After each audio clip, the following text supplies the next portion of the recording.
And welcome back, everybody. So in this video, I will review the diffusion equation that we derived last time in differential form. So we saw how accumulation, or dCdt, accumulation over time, is a function of the advection and the dispersion processes.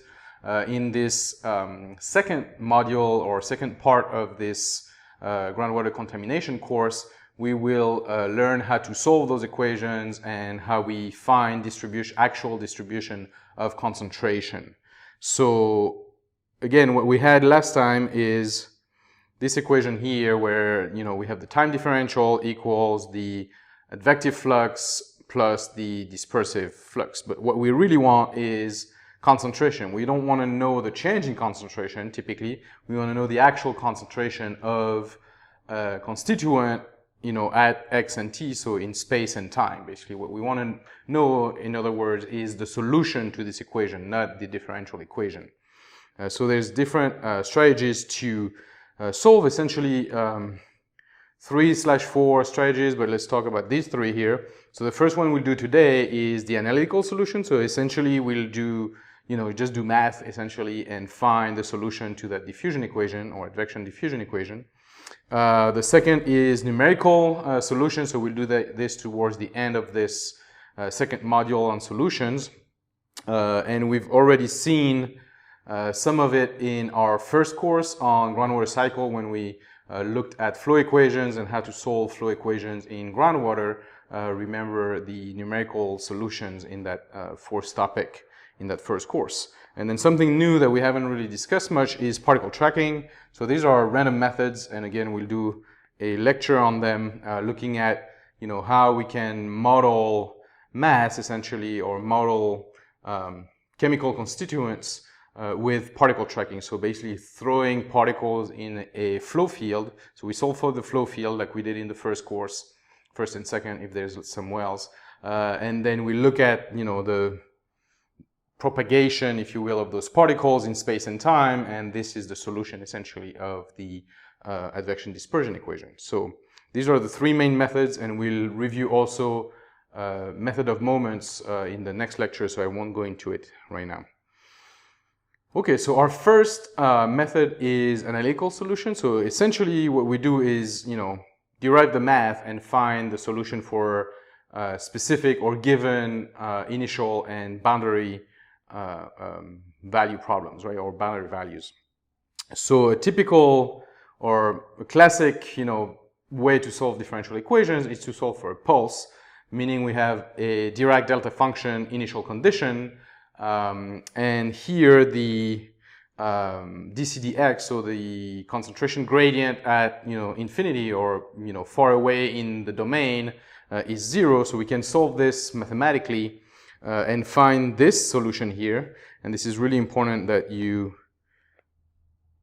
probably memorize this equation. This is really what I call the fundamental solution to the advection dispersion equation, and that is the concentration at x and t, so in space and time, again in one dimension, is equals to the mass divided by 2 times the square root of pi dt exponential minus x minus vt here squared divided by 4 dt.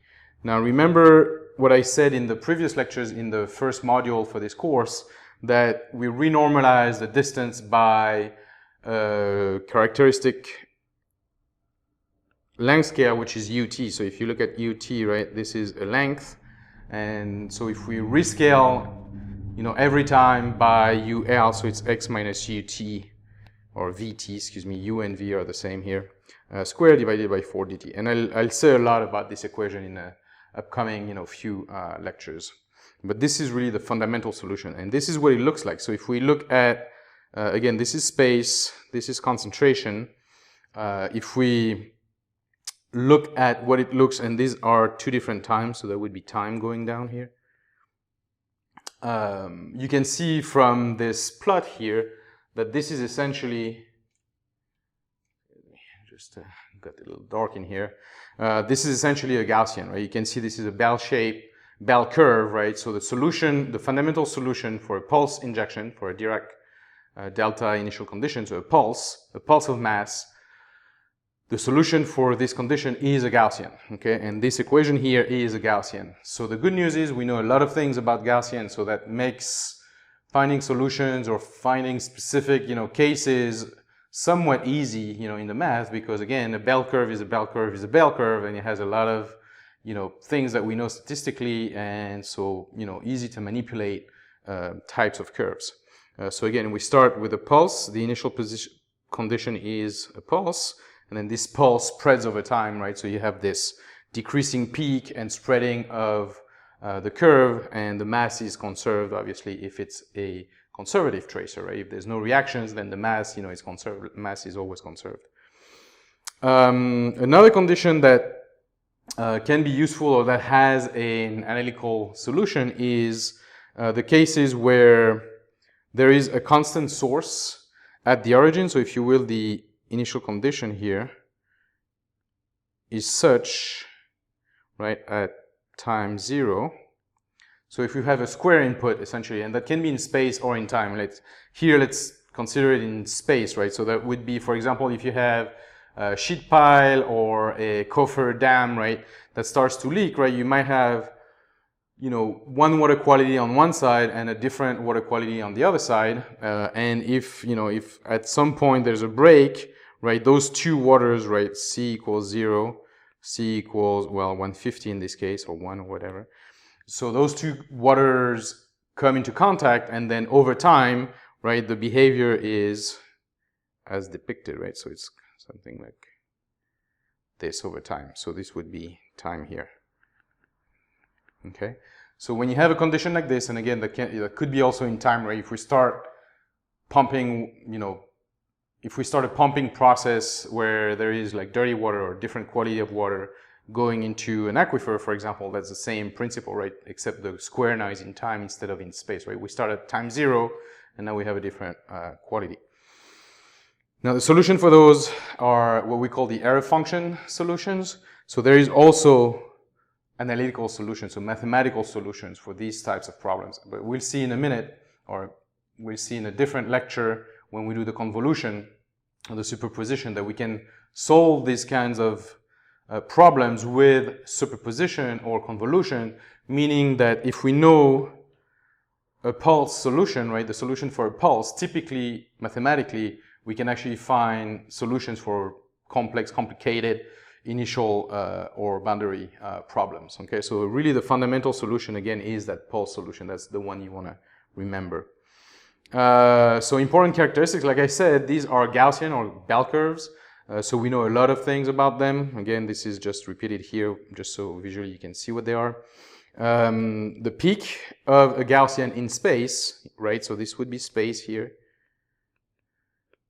So if we plot the Gaussian as a function of space, then the peak is given by m divided by square root of 4 pi dt. So there's a lot of information we can gather just from the peak of the curve. Okay, so the peak again is given by this quantity here, and therefore, if we know the peak, then maybe we can find the dispersion coefficient, or if we know the dispersion but not the mass, we can backtrack the mass. So there's a lot of information contained in that peak. And again, remember that this is for a 1D solution, right? So this is C of x and t, so this is the solution in one dimension.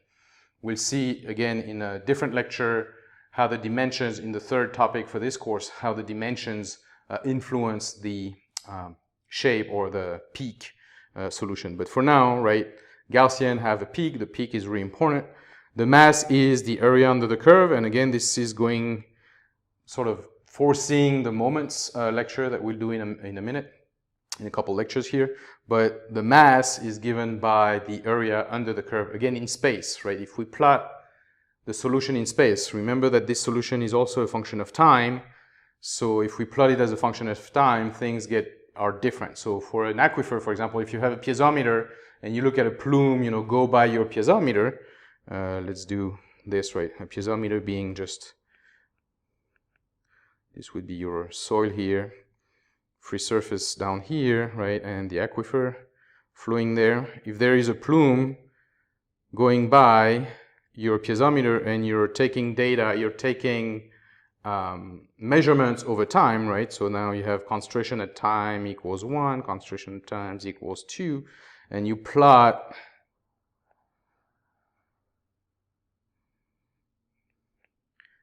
C of t, right? This is C of x as a function of time. The solution is the same, but now it's not symmetric, so the bell curve is not symmetric anymore. You can see here that, you know, a proper bell curve is completely symmetrical in space. Now in time it's not. There's always some tailing because of dispersion, because basically there is expansion of the plume as it goes by, so there's always that, you know, remaining mass that keeps, you know, expanding on the tail, so there's always some tailing in time. And so again, what I'm saying here is valid in space, but not for a break. So these are breakthrough curve.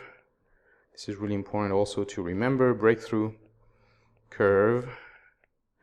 So breakthrough curve is concentration data over time. And this is, again, typically that's what you would get if you sample a well or a piezometer, you know, over time, if you look at a plume go by.